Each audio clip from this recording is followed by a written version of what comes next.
친애하는 국민 여러분, 주정환입니다. 오늘도 16탄 말의 종류에 대해서 여러분과 함께 나누고자 합니다. 말에도 몇 가지 종류가 있습니다. 첫 번째, 입술의 언어가 있습니다.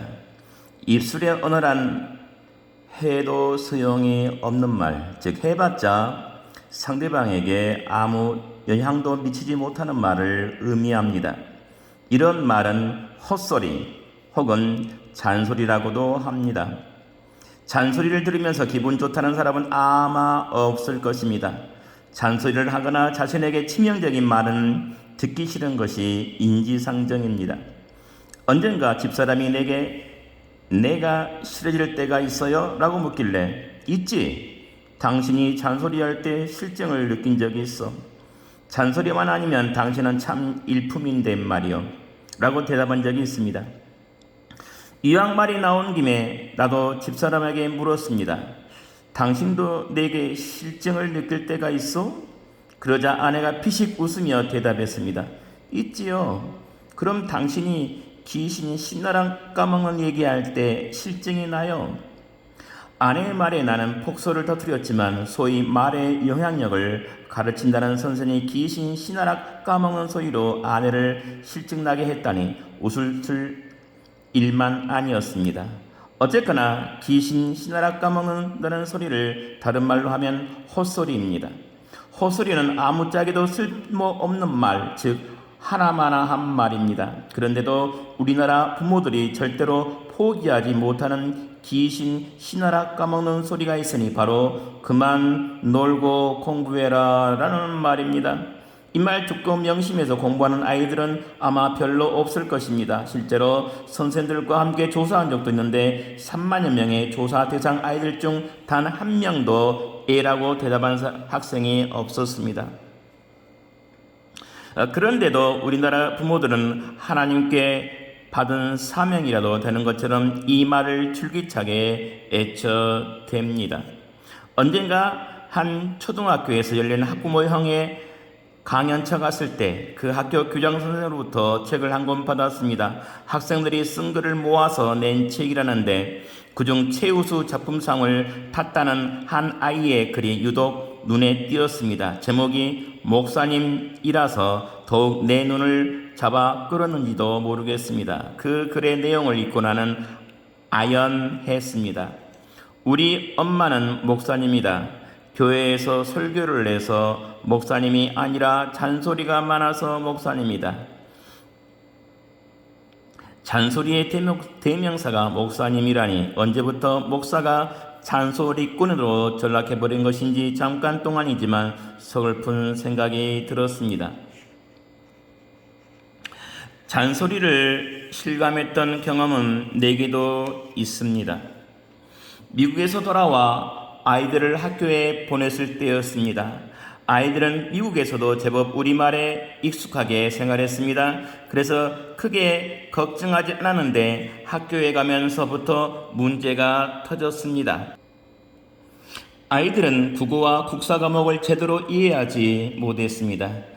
민족의식이라든지 애국, 애족 같은 생경한 단어들이 아이에게는 어려웠습니다. 당연히 성적도 하위권을 맴돌았습니다. 초등학교 5학년 때 기국에서 중학교 1학년을 마칠 때까지 그 성적에서 벗어나지 못했습니다. 그런데 중학교 2학년 되는 봄방학 때 아이가 하루 온종일 텔레비전 매달리는 것이 아니겠습니까? 심지어 낮에는 우리나라 방송이 없으니까 AFKN을 틀어놓고 보았습니다. 마음 붙일 곳이 없어서 그러려니 하면서도 너무 지나치다 싶어 제 엄마가 조용히 다이르자 아이는 갑자기 미친듯이 날뛰기 시작했습니다.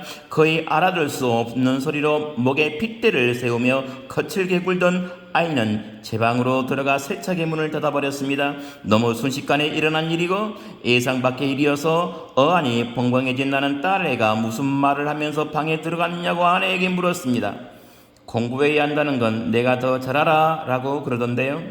그 순간 나는 텔레비전 보지 말고 공부하라는 말 가지고는 아이를 교육시킬 수 없다는 사실을 깊이 깨달았습니다. 그때까지 나는 늘 딸아이들에게 빚진 마음이었습니다. 내 공부하자고 아이들을 미국으로 불러들여서 결국에는 이 고생을 시키는구나 하고 생각해왔기 때문입니다. 아이가 2학년이 되면서부터 저는 가슴으로 기도하기 시작했습니다. 아이가 새벽 6시에 일어나서 준비를 하고 학교를 가니까 시계를 10분 전 6시에 맞춰놓고 일어나면 곧바로 아이 방으로 건너가 아이의 손을 붙잡거나 머리에 손을 얹고 하나님께 기도했습니다. 하나님, 우리 아이가 공부하느라고 이렇게 고생을 합니다. 우리 아이의 수고를 하나님 꼭 기억해 주십시오. 예수님 이름으로 기도합니다. 이렇게 똑같은 기도를 매일 드렸습니다. 아내도 나도 다시는 아이에게 공부하라는 얘기를 하지 않았습니다. 시간이 흐르면서 아이의 태도가 달라지기 시작했습니다. 공부에 공짜도 꺼내지 못하게 하던 아이가 스스로 공부하기 시작했고, 폭발 직전의 하약처럼 아슬아슬하기만 하던 성격도 점차 차분해졌습니다. 한번 공부에 재미를 붙이니까 나중에는 말려도 듣지 않을 만큼 파고들었습니다. 마치 공부가 취미인 것처럼 아이는 공부에 빠져들었습니다. 아이는 가에 학원 한 번 가지 않고 제 스스로 공부하여 버젓이 대학원을 졸업하고 지금은 결혼해서 제 신랑과 함께 미국에서 유학하고 있습니다. 입술의 언어는 아무 효력이 없습니다. 반면 마음의 언어는 이렇게 사람의 운명을 바꾸어 놓을 수 있는 위대한 힘을 갖고 있습니다. 두 번째로, 머리의 언어가 있습니다. 머리의 말이란 지식의 언어, 정보의 언어를 말합니다. 이것은 내가 아는 것을 상대방에게 가르쳐주는 언어입니다. 이 언어는 다만 알고 있는 지식만, 정보만 주고받을 수 있습니다. 곧 학생을 가르치는 선생의 언어이며 정보를 전달해주는 기계의 언어입니다. 예를 들면 남대문을 어떻게 가느냐고 행인의 말에 단순히 가는 방법을 알려주는 말입니다. 이 말을 듣고 감동할 사람은 없습니다. 그런데도 많은 사람들이 지식의 언어에 매달려서 변화되기를 기대합니다. 그러나 인간은 절대로 지식의 언어에 의해서 변화되지 않습니다.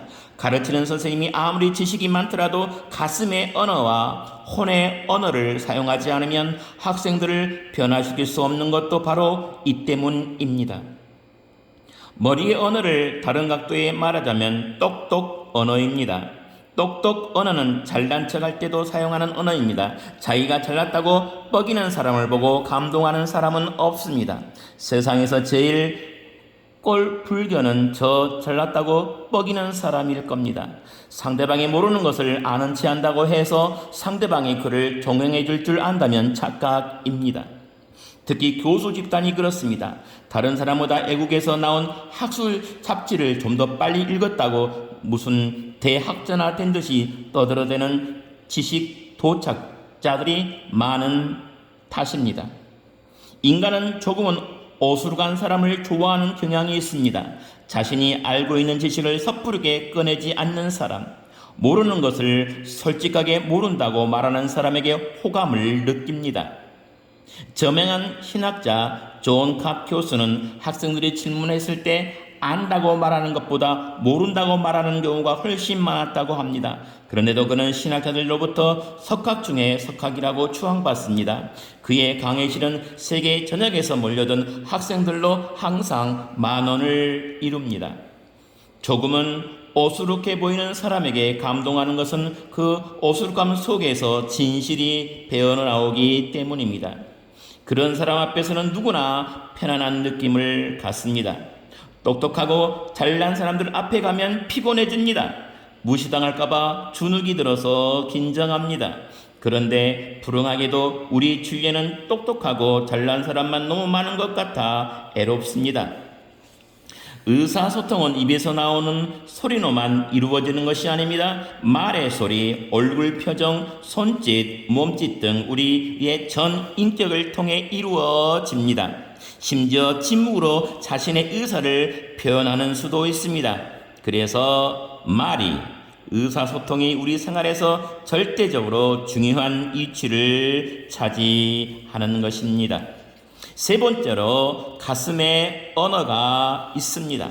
가슴의 언어란 이해와 공감의 언어를 말합니다. 다른 말로 하면 마음을 알아주는 말이 됩니다. 인간은 누군가 자기의 마음을 알아줄 때 변화되는 특성을 갖고 있습니다. 마음이 헛헛한 사람에게 누군가 조용히 있다가가 그의 가치를 알아주고 그의 마음을 어루만져 준다면 그는 평생 그 사람에게 충성하게 될 것입니다. 그 사람을 위해서 기꺼이 불섭이라도 뛰어들 것입니다. 마음을 알아주는 말은 대단한 힘이 있습니다. 하지만 불의한 목적을 위해 이런 말을 사용하지는 마십시오. 우리는 예수께서 삭개오를 향해 하신 말씀을 기억해야 합니다. 삭개오는 애로운 사람이었습니다. 그는 자기 나라에 살면서도 매국노라며 배척을 받았고 부자이면서도 군중 속에 낄 수 없을 만큼 경멸받은 사람이었습니다. 예수님은 이런 삭개오의 마음을 알아주셨습니다. 삭개오야 내려오너라, 오늘 내가 내 집에 묵겠다는 말씀은 삭개오야 그동안 내가 얼마나 고달프게 살았는지 내가 잘 안다. 다른 사람이 다 너를 욕해도 나는 너를 욕하지 않겠다는 선언입니다. 그 순간 삭개오의 전 인격이 바뀌었습니다. 이 말이 바로 가슴의 언어입니다. 가슴의 언어란 바로 마음을 알아주는 말입니다. 1960년대 미국의 케네디 공항 연구소에서는 마음을 알아주는 말이 사람에게 어떤 영향을 미치는지 실험했습니다. 이 연구소는 왜 동시에 출발한 동업종의 회사들이 어떤 것은 몇 년 안에 망하고 어떤 것은 성장을 거듭하는가에 관심을 두고 연구를 진행했습니다. 상식적으로는 기술이 발달한 회사가 성공하리라고 생각합니다. 그러나 이 연구소에서 미국 전역의 회사를 대상으로 조사한 바에 따르면 기술의 회사 공헌도는 불과 15%에 지나지 않았다고 합니다. 그렇다면 무엇이 회사를 성공시키고 발전시켰을까요? 그 연구 보고서는 놀랍게도 인간 관계가 회사 발전에 지대한 공헌을 한다고 발표했습니다. 회사 발전의 85%를 인간관계가 담당한다는 것입니다. 그런데 이런 인간관계를 형성하는 핵심 요소가 말입니다. 말이 인간관계를 성공으로 이끌기도 하고 실패로 이끌기도 합니다. 즉 말이 회사를 살리기도 하고 망하게도 하는 것입니다. 교회도 마찬가지입니다. 말씀이 살아있는 교회는 부흥하고 말씀이 죽은 교회는 퇴락합니다. 살아있는 말은 마음속에 주님이 계실 때에 나오는 말입니다. 악인은 아무리 말을 아름답게 꾸민다고 해도 살아있는 말을 할 수 없습니다. 우리는 일상적인 말로 얼마든지 다른 사람을 죽일 수도 있고 살릴 수도 있다는 점을 명심해야 합니다. 케네디 공학 연구팀은 누군가로부터 자기 마음을 알아주는 얘기를 들은 사람에게서 세포 전자의 회전수가 폭발적으로 증가한다는 사실을 임상 실험을 통해 확인했습니다. 이렇게 세포 전자의 회전수가 증가하면 육체적으로 활력이 넘치게 될 뿐 아니라 정신력과 창의력, 지능이 동시에 올라간다는 사실 또한 실험으로 입증되었다고 합니다.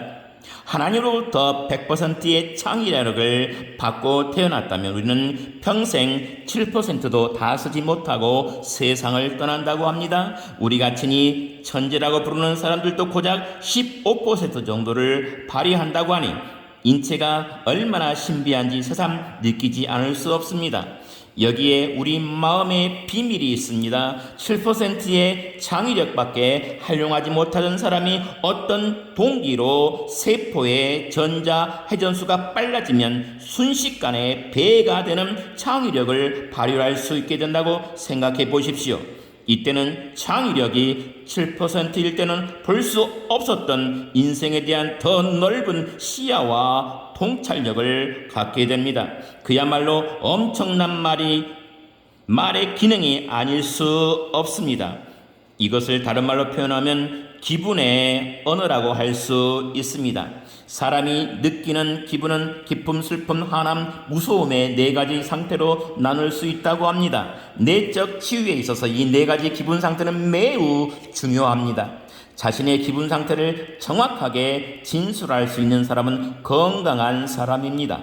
자신의 기분이나 느낌을 있는 그대로 표현할 수 없는 사람은 있는데 그는 상처가 깊은 사람으로 너무 오랫동안 자신의 감정을 밖으로 표출하지 못하고 억압해 온 사람입니다.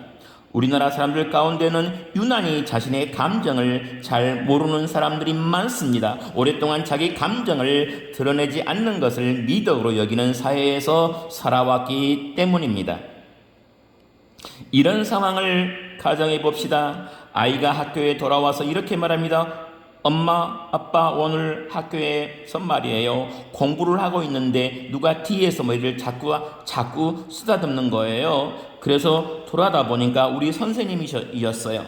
이때 당신은 아이의 감정을 읽고 아이의 기쁨에 공감한다는 표현을 해주어야 합니다.